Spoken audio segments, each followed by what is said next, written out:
Lizzy, it's Nick. How are you doing? Yes, very well, thank you. How are you? I'm not too bad, thank you. Yeah, it's a very strange time, obviously. Yeah. Personally, I'm going through times where I seem to get a complete grip of it, feeling fine. Then obviously maybe some news will come in, or you'll hear something, and it sort of switches your mindset a little bit, and you sort of end up worrying.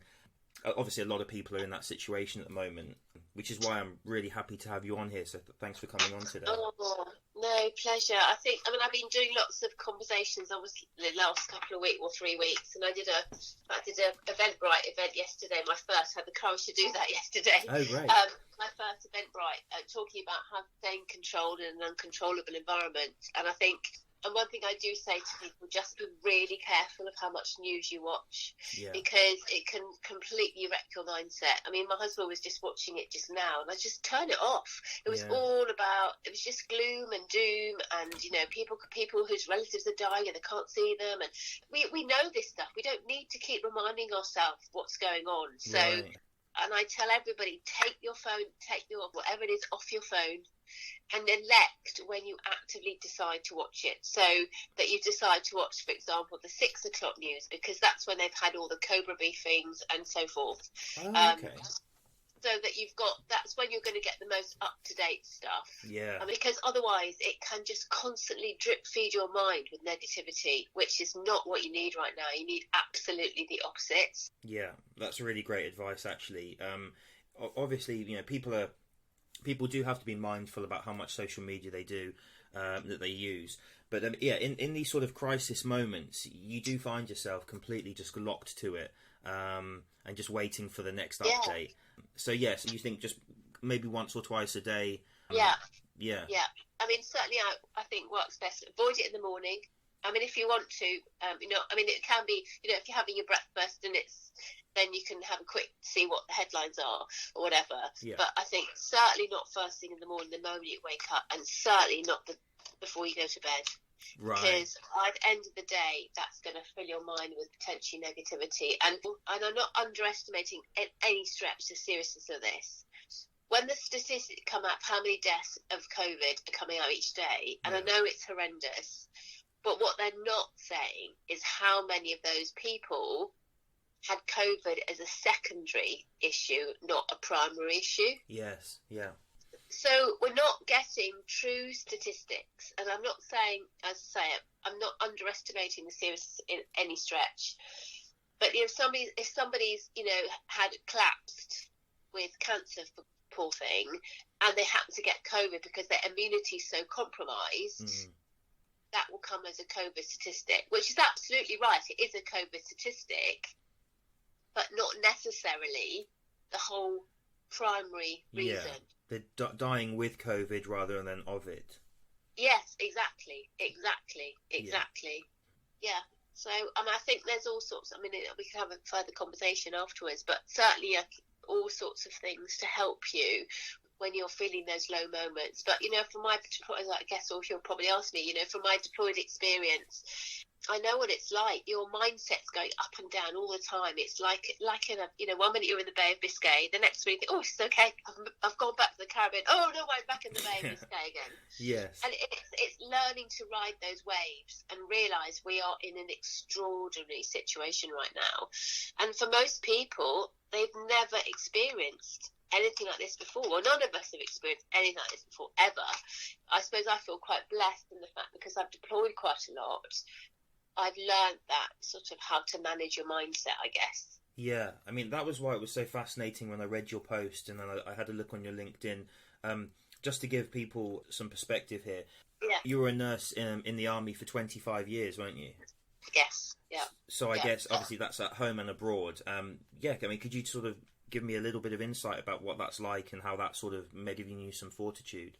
Yes, I left the army 18 months ago after 25 years in the army as a nurse and a midwife. Right. And I travelled all around the world, deployed all over the world, and in most extraordinary circumstances, and avalanches and coups and all sorts of stuff.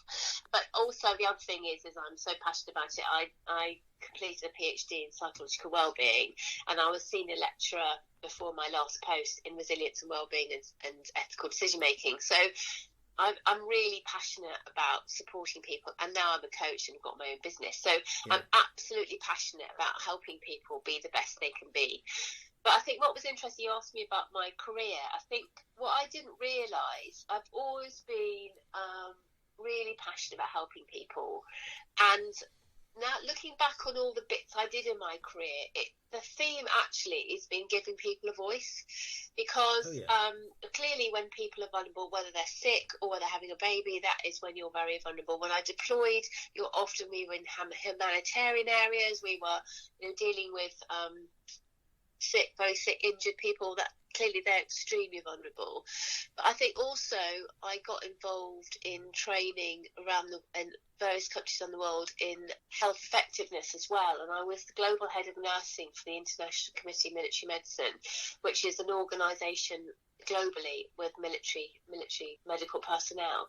And I did some work in certain countries with nurses, giving them a voice, giving them a sense of empowerment because of their culture and their rank, and certain societies where women and men divide, giving them, actually I didn't realise it was giving them a voice, but that's exactly what I was doing. Wow. I also got involved in publication. I got my first when I started publishing, I then was really passionate about helping others publish their work. So I edited a military journal in order to get novice nurses published in an internationally recognised journal. And so I realised then I was giving them a voice. And I got involved in, as used to speak around the world at various conferences, and I'm still we're not in this situation. Yeah. And so I got involved in organising conferences as well, and helping those who'd never spoken before to conference speak, having the confidence to speak publicly. So yeah, it's a big thing. And now of course I'm a coach, and I'm absolutely passionate to support people, help them realise that they have everything within them to be completely awesome. So the theme has generally been, which I didn't even think about, was just giving people a voice and helping them realise that, they have everything within them, but sometimes it just needs a few questions and a few just change perspective in order to realise that. Yeah, definitely. You can it's very easy to get into a rut, whether it's through your upbringing or just through maybe a habit that you just continue on. Like a habit of checking the news too much, for example, like you're saying. Yeah. How did you sort of come across this in yourself? Have you always wanted to help people, or was it something you found when you did something in particular and took it from there? Or was it just sort of a natural progression, do you think?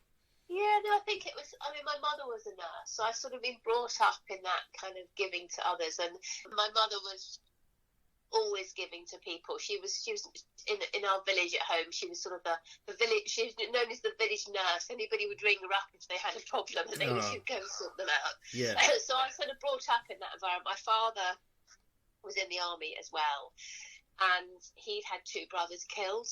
Right. So I was well aware of the sacrifice that sometimes has to be made, and I suppose I was brought up in that environment of you give your best, and sometimes that comes with a certain sacrifice. So I guess I didn't join. If I was a very late comer to join the army, I didn't join the army till I was 31, which is really quite late for most people. Yeah. I'd lived abroad. I'd worked in Hong Kong and around the world before that, working as a midwife. But every time I came back to UK to work in the NHS, they didn't recognise any of my experience I'd had abroad. So it was a great way, and knowing military life, having been brought up in military life, it's a great way to progress in your career and work abroad. Yeah. So I guess it was probably embedded in me, even though I didn't. My parents never put me pressure on to be a nurse or do anything like that. At the time, I'm 58 now. At the time, in my school, there was sort of very limited options for careers. Now my daughter, I've got an 18-year-old daughter who, she might never have a job interview. She might just spend her life, having her own businesses. So there were limited options for girls even in the 80s and the 90s, really. Yeah, that's true. So that's how I kind of came into it, and I never intended to stay. I joined for 3 years, like you all do when you commission in the army, and then I loved it, and just had more and more opportunities, and I was very blessed because they funded me from all my higher education, which was incredible. And I became a pioneer for PhDs because no one had got a PhD at that point, and I decided it was time that nurses did get PhDs, that work doctors should have them, so should nurses. Yeah, definitely. And by the way, if they're funding it, could I be the first one? Right. So I think even then, I suppose I've always wanted to be an advocate for others. Just be bit of a pathfinder. Yeah, it's amazing. So, yeah, I mean, it seems like you've always had this sort of sense of service with your family as well, but obviously on a personal level. So you've taken that. I mean, you must have seen all kinds of things during your time in the army. Yeah. How has this created your business? How have you? Yeah, I think I've always been passionate about personal growth, and I totally believe you can only grow your business as much as you grow your mindset. So I suppose it seemed natural to me because my last job I was senior lecturer and supervising students at university level, PhD, MSc, and BSc level, Yeah. and so I realised that quite a lot of what I was doing my mentoring, partly because I'm so passionate about helping them and supporting them, that was quite a lot of coaching going on, but I didn't even realise I was really coaching, but I was. Yeah. So it just became a natural progression for me to train to qualify as a coach.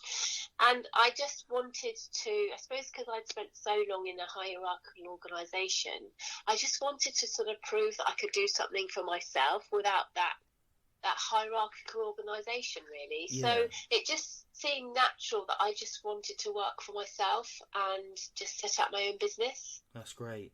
So how is that generally is that helping the individual or businesses, or is it both? Both. Okay. Both, yeah. So obviously before COVID, when it was all face-to-face, I go into businesses to help them with their cultural change, with their individual support. And so I run stress management wellbeing workshops, but I also passionate about helping people identify their purpose and their values. Yeah. So helping organisations develop their mission statements and their vision statements that actually mean something and actually matter are embedded in every person in the organisation.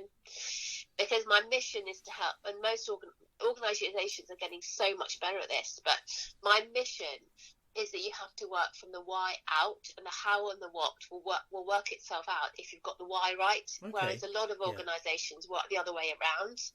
Oh, right. So, okay. How are we going to get there? So if you look after your staff, help them to be the best they will be, you don't have to worry about your productivity because they will naturally be passionate about doing what's right for them. Yeah. So that's my mission, is to help and support organisations in that respect. But actually everything starts with each individual. So I do a mixture. I do to work with individuals within an organisation, and I also work with individuals that are nothing to do with a business, that are just like one-to-one. And I also deliver workshops with groups of people that might be nothing to do with business, but they're just certainly groups of people who just want to understand a bit more how to, improve their stress management or their resilience, or feel better, or find their purpose, or all sorts of different issues, how to communicate better. I help people public speaking as well and give them a voice in that. So all sorts of sort of self-development, leadership, whole plethora of issues that people need. So whenever you're trying to make a change, I think I gather from what you're saying that it's really about self-exploration and learning and growing. Do you have any advice or tips for people trying to navigate this situation at the moment?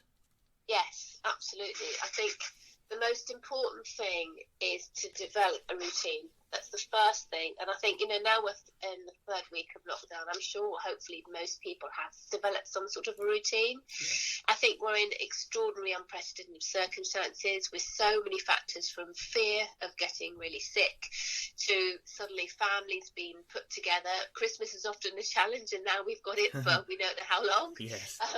So the challenge and the blessings, I mean, it's both ways of being suddenly enforced with people, our families, which can be a great gift or it can be a challenge, and it's working how to navigate that.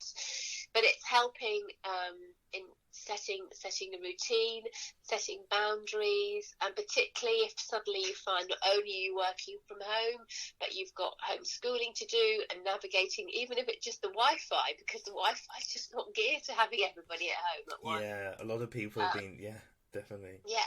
And things, getting a strict routine in.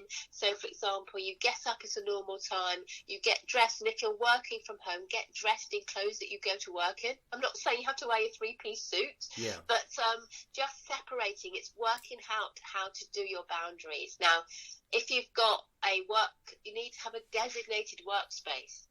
Even if you've got somewhere separate, that's amazing because you can physically shut the door. But if you haven't, it's working out those boundaries, and literally, maybe it's closing your laptop means that's your boundary, that the office is now shut.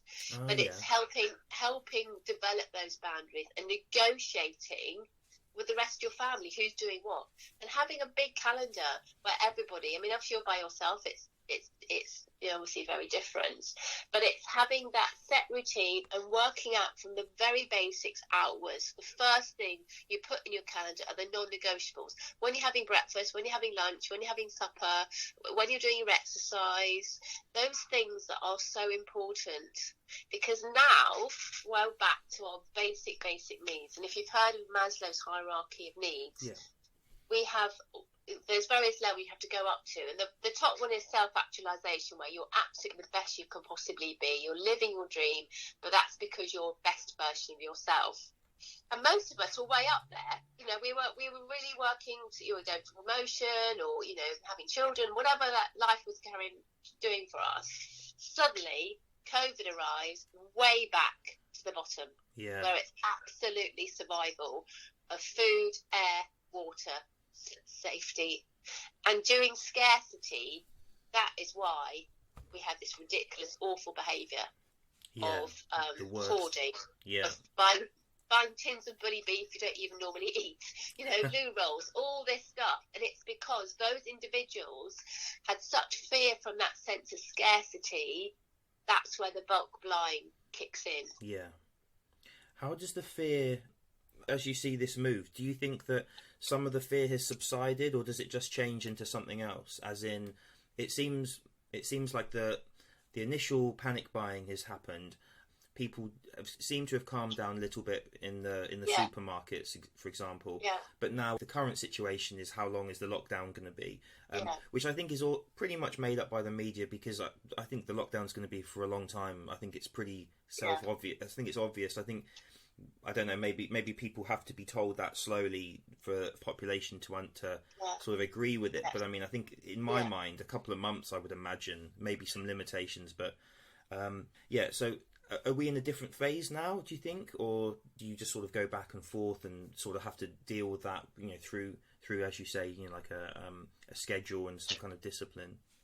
Yeah, I think it's interesting. I think people are in different phases. I think there is a certain acceptance now by most people, thank goodness, that we're in it for, not to say the long haul, but for the foreseeable haul.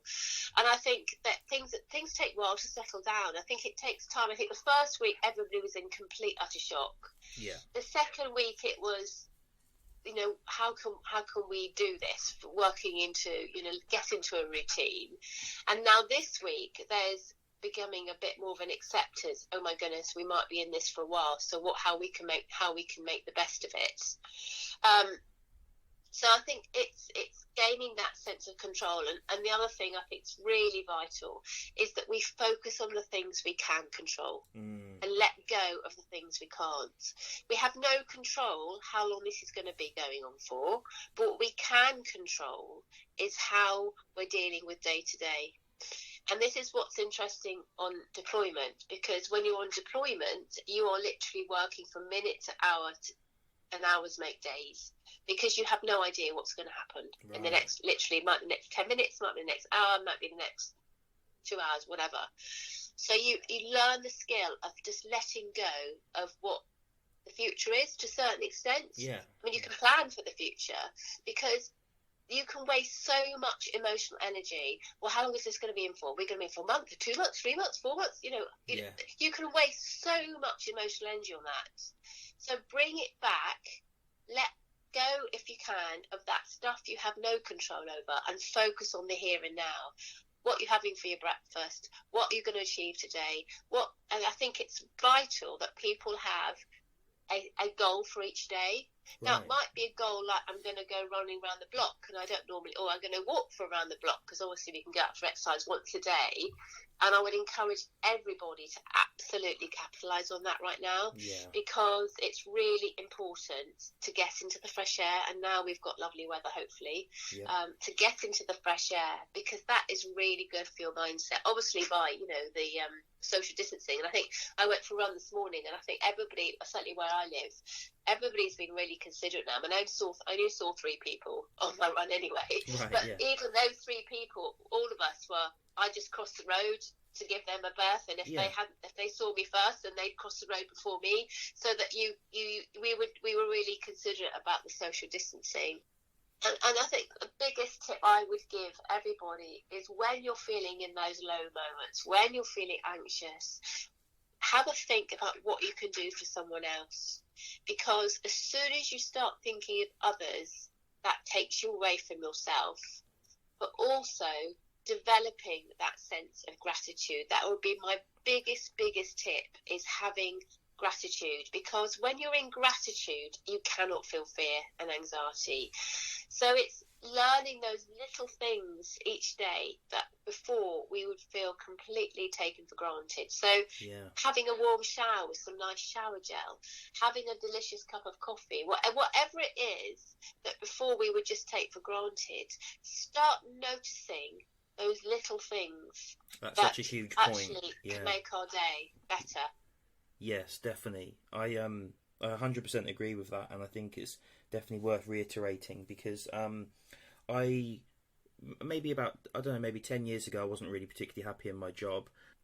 I started taking responsibility for things rather than blaming other people. And then there was in what I was listening to at the time, there was a lot of people talking about gratitude. I started trying to be a bit more caring to others and a bit more aware of how they might perceive something I did or something like that. And I did notice that I just generally felt better, even if it was initially I did it so that I would feel better. So it was almost like a selfish gain to begin with. But seeing the result, actually, it takes you out of yourself, as you say, and focus on something else. And when you do something positive, you feel positive. So it's like a cycle. Yeah. It's interesting you said that. I mean, I think one thing I would like to comment is the fact that all of us were either blaming, justifying, or growing. Right. Okay. And we're always in one of those 3 states. We're either blaming, whether it's government, ourselves, whatever, justifying, oh, well, I can't go for a run today because I'm not really meant to go out the house, for example. Yeah. Or we're growing. And I love so that. this is like, when you're in gratitude, you are growing. And I always set my day off every day, regardless of what time I get up, what time I go to bed. I'll always write 5 things I'm grateful for before I go to sleep and when I wake up in the morning. And just note, and it gets you into that mindset of just noticing. Like now, I can hear the birds singing, and it's gorgeous. And I think that's partly because there's no planes going over, and suddenly the birds can be heard. Yeah. So it's thinking about how we can be grateful for what we're in right now. And I know that sounds really bizarre, and it's the most horrendous situation for many, many people. And I lost my business overnight, and now I'm taking the advantage, thinking, wow, let's just grab the moment and move it online. So all of us are having some sort of adversity to some extent. Yeah. And it's changing that mindset from feeling a victim, oh, why me, why does it happen now, to, okay, what can I learn from this? Yeah. And changing that into a learning opportunity, rather than feeling negative and resentful. And that's where gratitude comes in really well. You cannot feel resentful and angry and anxious if you're feeling grateful. You just can't. Yeah. It's impossible. But it also boosts your energy levels to make you feel better, so that gives you more incentive to sort of do something positive. Okay, so it's basically taking the taking the tips, and then how do you ever have problems with anybody you're working with where they sort of they understand, they agree with you, but they sort of have a problem following through and maintaining it? Do you have any tips to maintain? Because the reason I think it's often the case, and I think we can all say, oh yeah, of course I'll do that, and then I'm the same. I think the interesting, and I would just comment about procrastination. Procrastination is a protective mechanism. There's nobody that is a procrastinator. It's a habit that you could get into. Yeah. And what procrastination is basically our brain protecting us from doing something we don't want to do. Because our brain is there to protect us. And unfortunately, it's still prehistoric from the tigers and the lions that were chasing us. And we were running for our lives and killing animals to feed and so forth. Unfortunately, the brain has the same impact on us, but now, of course, it's not the lion, the tigers. It's at the moment, it's COVID. It's like losing financial, whatever it is that's happening to us right now. And so procrastination is noticing it, and so it's stopping us doing the things we don't want to do. For example, if you don't want to do your tax return because it's a horrible job, so you put it off, think I'll do it tomorrow, because the fear of doing it is worse than actually just leaving it till tomorrow. Yeah. Then suddenly January arrives and you think, oh my goodness, I might get a letter from the taxman. The fear of a letter from the taxman suddenly galvanizes us to get our tax return in, just because the fear of the taxman is greater than actually doing it. Right, yeah. So, and I would also say, and this is from my experience, and I'm sure most people's experience, the fear of doing something is often way worse than actually doing it. Yeah, so definitely. Often the fear of doing something, actually when you're doing it, it feels great because action is the best solution to fear of something. But what I also say, and this is a real great tip for success, which all successful people do the thing you're dreading most as soon as you can do it. Okay. So if there's something in your day that you know you have to do it first. Get it out the way, because you get that great sense of achievement, and you've done it then. How often do we just keep putting it off? And that's why things like exercise, in my opinion, it's great to do it first thing in the morning, because you've done it, you feel great, you feel energized, and you feel you've achieved something before the day begins. Yeah, it's so really easy. I'll go later. And then you think, oh, too tired. I just want to sit in front of the telly. I'm not going to go today. I'll go tomorrow. And it's hanging over you, isn't it? The sort of the guilt of not doing it and the fear of doing it. And that destroys your mindset and just makes you feel rubbish about yourself. Yeah. No, it does. I mean, they're great tips. I think I've been spending a lot of time in the garden, and I'm trying to do a little bit with the garden every day, so I can see that over the next few months, hopefully it will be in a much better position. When I read your first post, the reason I actually contacted you is when you wrote a post a couple of days ago talking about savers, which is silence, affirmations, visualizations, exercise, reading, and scribing. I sort of do a few of them every now and then, but it's nice to have it. I always love little quotes and a few different words that mean something more, like a towel. So I love that, and that's why I wanted to have a chat with you, because thank you. I mean specifically affirmations. You say 10 times I am enough, as your brain can't argue with that. I start to do that, and then I sort of feel I don't know, like that's a very interesting one for me, because it's hard to feel like you're enough. It's hard for me to really know what that actually means, because I feel like I'm enough in terms of being a dad, being a partner, enough in my business. But then there will definitely be something in me which will feel like I'm not enough as well. So I guess the affirmations, it's the same thing as being in the moment. You just sort of tell yourself and you believe it, and it sort of pushes everything else away, does it? Yeah, I think the reason I'm really passionate about this, as you might have gathered, I think the affirmations are amazing. However, to do affirmations correctly, you've got to do something that your brain doesn't argue with. So And I totally get that. You know, I'm enough, and then you think, oh, well, I don't really feel I am enough. But I think repetition is the one thing, and I think generally, I would say the majority of people, certainly everybody I coach, but the majority of people do not feel they're enough. They don't feel they're good enough, or smart enough, or slim enough, or whatever it is. There's something about them that they don't feel enough. And so the thing about saying I'm enough is that, number one, it reminds us that we absolutely are enough. In fact, we're all amazing, but sometimes we don't realise we're amazing. Right. But our brain can't argue with it.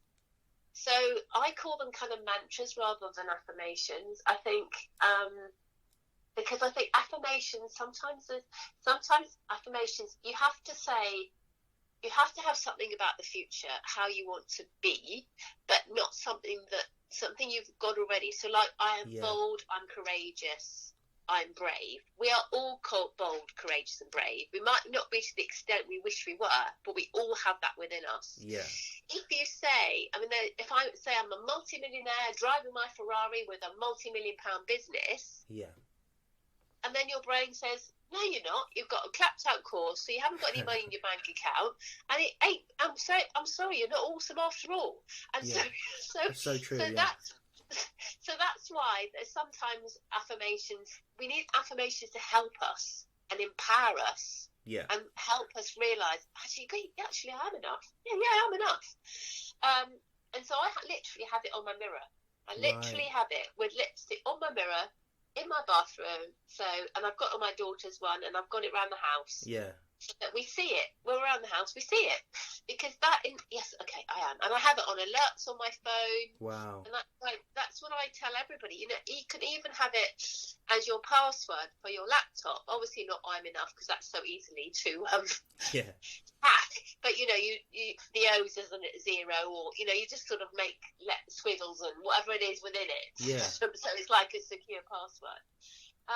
But I think the more you say that to yourself, and, you know, when you're in the shower and you're kind of those moments of sort of nothingness, when you're just like, honestly, it can be transformational. When you see people that have got absolutely everything, and then they kill themselves. I mean, Caroline Flack, so tragic, you know, all sorts of, George Michael, all these extraordinary people, clearly they're fundamentally flawed, because they don't feel they're enough. Yeah. Generally from something that's happened in your childhood where you've not felt good enough.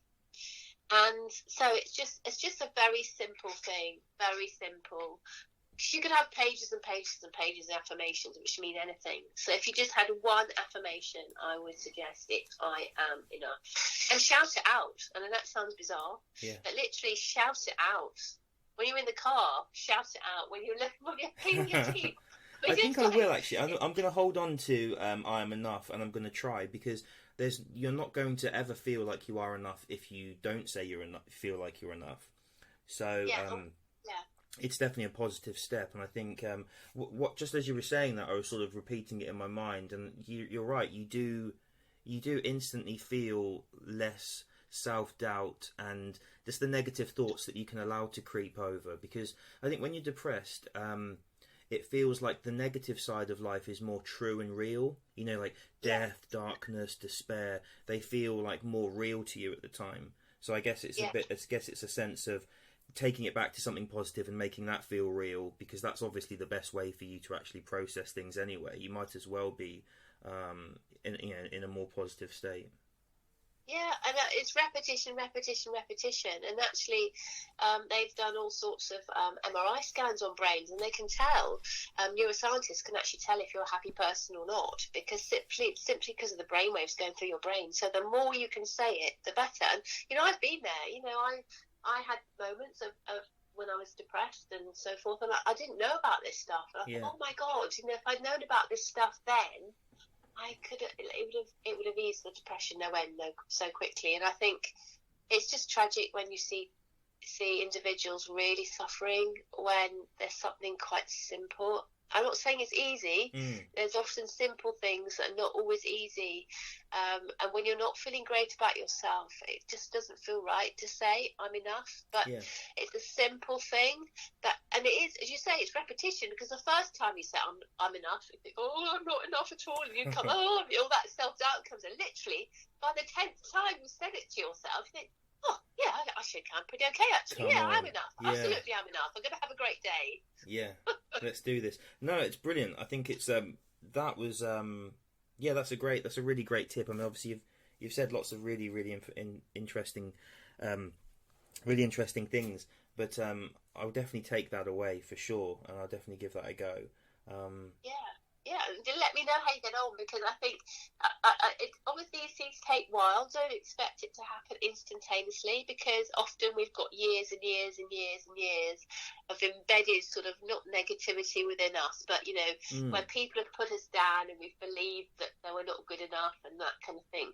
But also, what I would say is that if anybody puts us down, that's their stuff, not ours, and that's the other really great a reflection of them. Is be aware of what's other people's stuff and what's your stuff.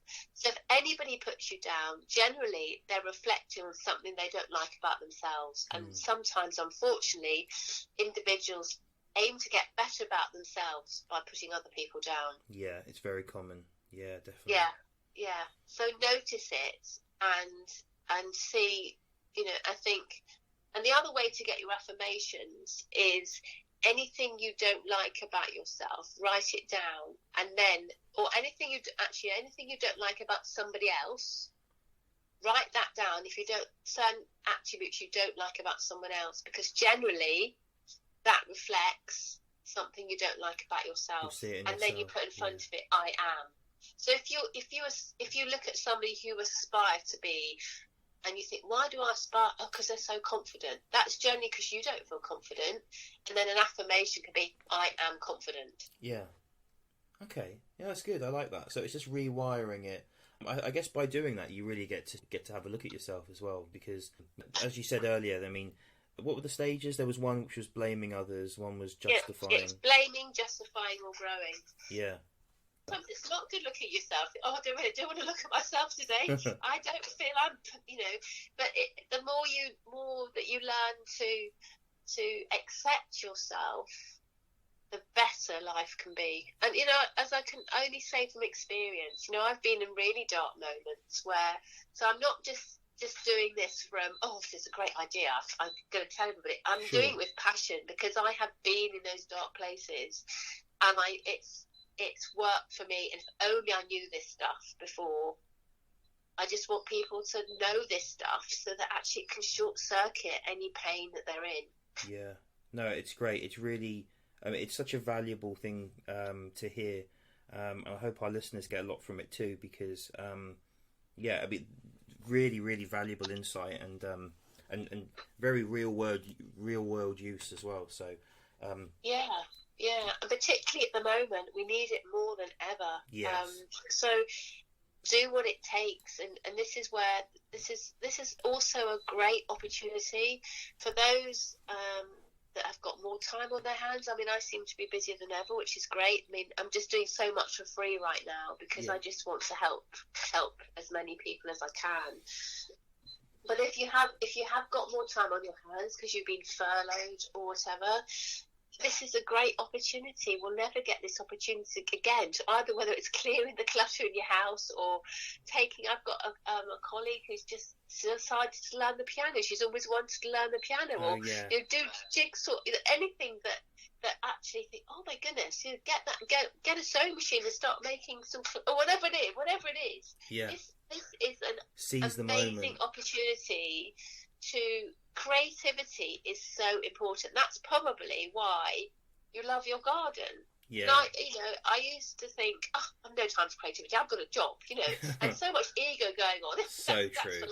Asking people, what have they, whatever.